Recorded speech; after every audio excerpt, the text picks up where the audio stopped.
Ele foi o primeiro detento em manicômio psiquiátrico no Brasil e também o segundo serial killer mais antigo registrado. Hoje, nós iremos falar de Febrônio Índio do Brasil, o paciente 00001. Mas antes de começarmos esse caso, eu gostaria de pedir para que vocês não esqueçam de deixar o like agora no início do vídeo para me ajudar. Não esqueça de se inscrever no canal e ativar os sininhos de notificações para não perder os vídeos que eu posto toda quinta-feira. E também me sigam no Instagram, @CamilaG Santos. Por lá eu consigo conversar bastante com vocês. Além disso, eu aviso quando sai vídeo novo aqui no canal. Agora vamos ao caso. Febrônio Índio do Brasil era o segundo de 14 filhos e ele nasceu no dia 14 de janeiro de 1895 em Jequitinhonha, Minas Gerais. O nome real dele era Febrônio Ferreira Matos, mas ele ficou conhecido como Febrônio Índio do Brasil, ou Filho da Luz, porque era assim que ele se identificava para os jornalistas, para os policiais e até para os psiquiatras forenses. Ele era filho de Teodoro Simões e Reginalda Ferreira de Matos. Teodoro trabalhava como lavrador, mas por um período ele trabalhou também como um açougueiro. Ele era um alcoólatra muito violento que agredia constantemente a sua esposa e seus filhos.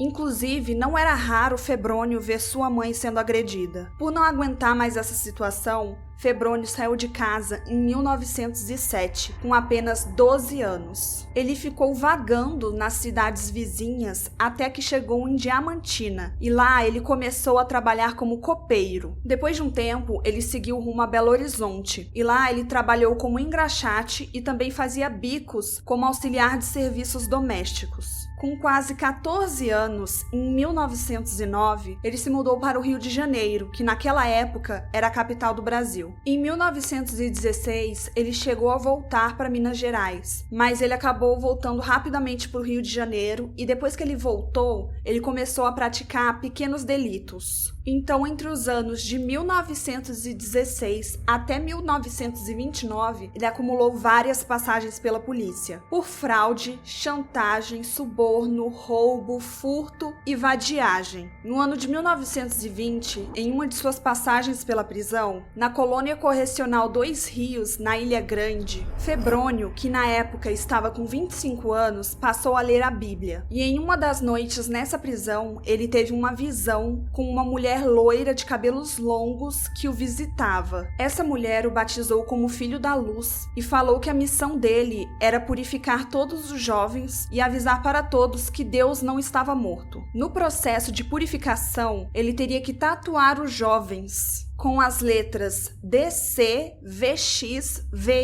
Isso pode parecer números romanos, mas na verdade é uma sigla que significa Deus, caridade, virtude, santidade, vida e imã da vida. E essa tatuagem seria uma marca de purificação que deveria ser utilizada como um talismã. E depois dessa visão, Febrônio tatuou em seu tórax: Eis o Filho da Luz. E foi a partir desse momento que ele passou a se identificar como Febrônio Índio do Brasil. No ano de 1921, após ser liberado da colônia correcional, ele se apresentou como Joaquim Índio do Brasil e abriu uma cooperativa médica chamada A Auxiliadora Médica. E nessa empreitada, ele tinha um sócio, o dentista Bruno Ferreira Gabina. Eles alugaram um consultório odontológico e Febrônio passou a auxiliar Bruno durante as consultas.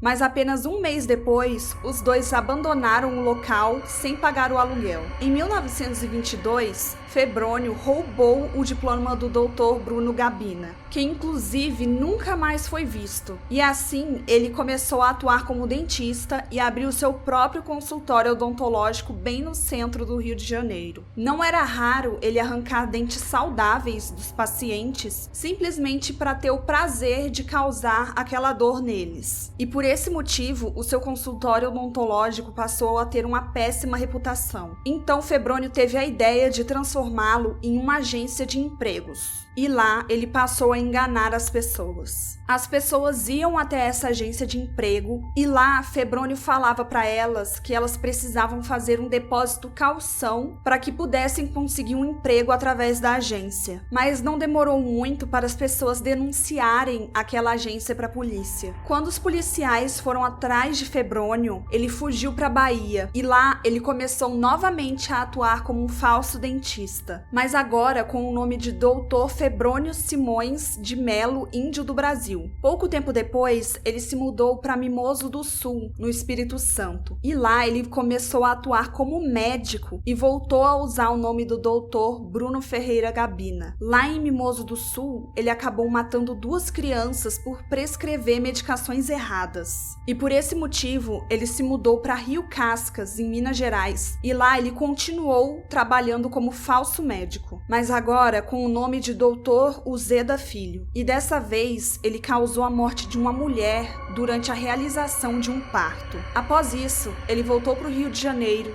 e foi preso em outubro de 1926 por dançar pelado no Morro do Pão de Açúcar. Além disso, ele estava mentalmente confuso e também estava tendo ideias delirantes. Então ele foi internado no Hospital Nacional dos Psicopatas e lá ele foi diagnosticado como doente mental. Lembrando que isso aconteceu em 1926, então qualquer coisa que envolvia a psiquiatria naquela época era tratada dessa forma. Ainda no ano de 1926, Febrônio começou a escrever um livro, As Revelações do Príncipe do Fogo. Esse livro foi lançado no mesmo ano e tinha mensagens incompreensíveis que ele recebia durante o seu sonho ou nas aparições que ele via. Em janeiro de 1927, Febrônio foi preso mais uma vez e durante essa sua estadia na prisão, ele abusou de 2 colegas de cela. Ele ainda tentou abusar de um terceiro detento que era menor de idade, mas como ele tentou resistir, Febrônio agrediu ele até a morte. Mas infelizmente, por falta de provas, Febrônio não foi acusado desse crime e foi liberado. Mas sinceramente, não dá pra saber se realmente foi por falta de provas ou se porque era mais um detento ali dentro. Então, talvez os policiais não tenham dado a devida atenção pra isso e, na verdade,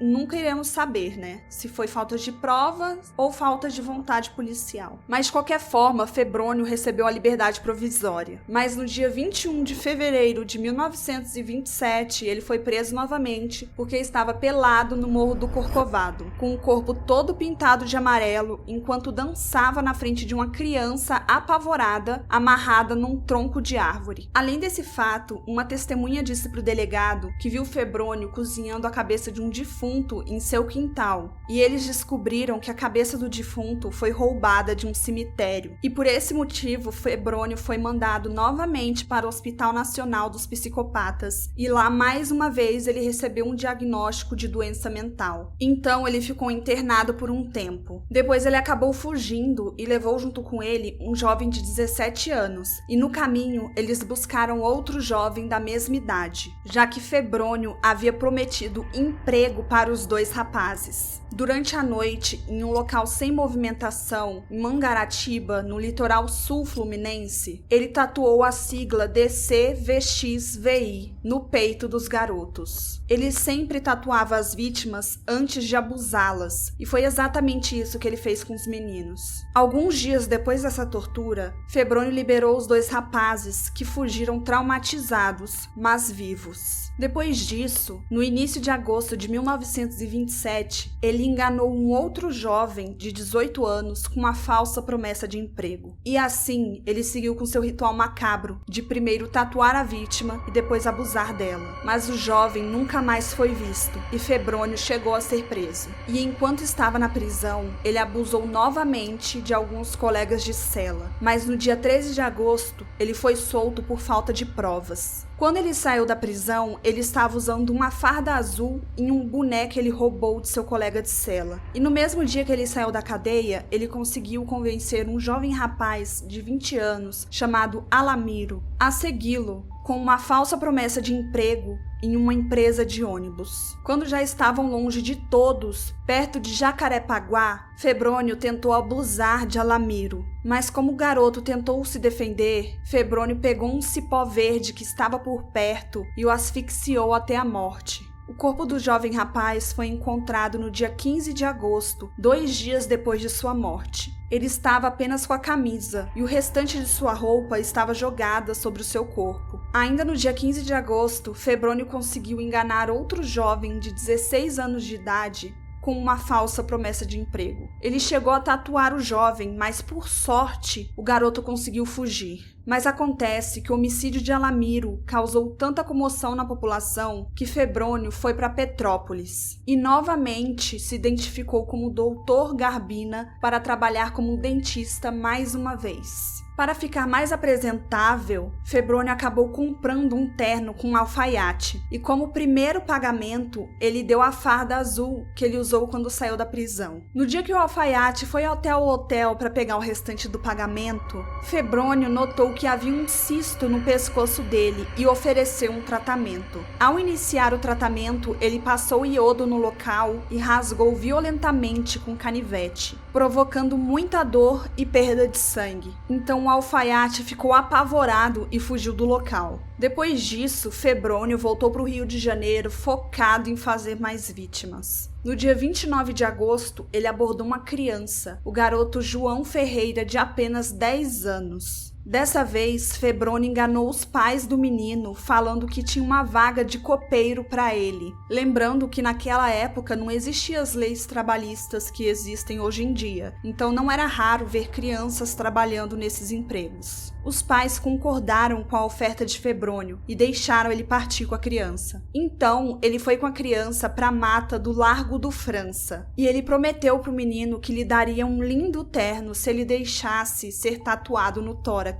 A criança, como já estava apavorada, acabou aceitando. Então Febrônio fez a tatuagem utilizando uma agulha comum e tinta vermelha. Depois os dois foram para a mata da Ilha do Ribeiro, aquela mesma mata que ele havia matado o jovem Alamiro. Chegando na mata, ele estrangulou a criança até a morte, mas o corpo só foi encontrado no dia 7 de setembro. A criança foi encontrada sem roupa, a 300 metros do lugar que Alamiro havia sido encontrado. Gente, Febrônio só foi encontrado porque quando ele acabou com a vida de Alamiro, ele deixou cair o boné que ele estava usando naquele dia que saiu da prisão. E um dos investigadores acabou lembrando que havia visto um dos detentos saindo com um boné idêntico àquele. Então ele foi até a prisão para tentar descobrir de quem era aquele boné. E quando ele chegou lá, ele descobriu que era de um detento, mas que Febrônio havia roubado no dia que saiu da prisão. Dessa forma, o investigador conseguiu chegar no assassino de Alamiro e, por sorte, eles tinham uma prova. Febrônio só foi encontrado no dia 31 de agosto de 1927, após fazer sua última vítima, o menino João. Inclusive, o pai de João foi até a delegacia para fazer o reconhecimento de Febrônio, e ele confirmou que aquele era o homem que havia oferecido um emprego para o seu filho no dia de seu desaparecimento. No dia 2 de setembro, Febrônio confessou para o delegado que havia matado Alamiro, mas ele só confessou o assassinato de João no dia 8 de setembro, um dia depois que o corpo foi encontrado. E ele ainda declarou que cometeu os assassinatos em nome do Deus vivo, como símbolo da sua religião. Febrônio acabou respondendo apenas pelo assassinato de Alamiro e João. Todos os outros assassinatos que ele cometeu, ele acabou não respondendo por falta de provas. O caso de Febrônio causou um grande debate no mundo jurídico e psiquiátrico daquela época, já que no seu caso, o mais recomendado por alguns juristas era de que ele não fosse para a prisão comum,